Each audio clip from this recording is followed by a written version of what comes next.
ఒక చిన్న గ్రామంలో రామయ్య అనే మత్స్యకారుడు ఉండేవాడు. రోజూ నది వద్దకు వెళ్ళి చేపలు పట్టి ఆ చేపలను అమ్మి జీవనం సాగించేవాడు.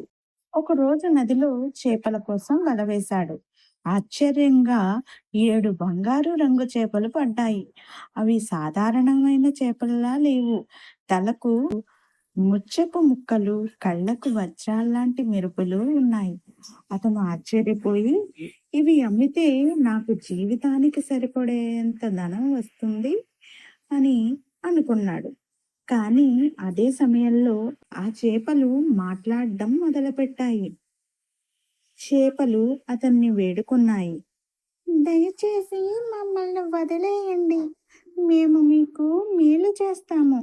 మేము మాయా చేపలము. మమ్మల్ని వదిలితే మీకు నిజమైన సంపద వస్తుంది.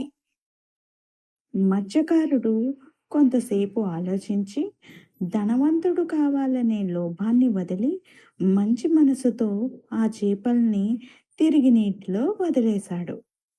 మరుసటి రోజు నుంచి అతని జీవితంలో మార్పులు వచ్చాయి. అతని ఇంట్లో ఆరోగ్యం, ఆనందం వెల్లివిరిశాయి. అతని గ్రామంలో అందరూ గౌరవం ఇవ్వడం మొదలుపెట్టారు. ఎవరికైనా సమస్య ఉంటే వెంటనే రామయ్య దగ్గరకు వచ్చేవారు. రామయ్య ఎప్పుడూ నవ్వుతూ ఉండేవాడు. ధనవంతుడు కాకపోయినా అతని హృదయం మాత్రం సంపదలతో నిండిపోయింది.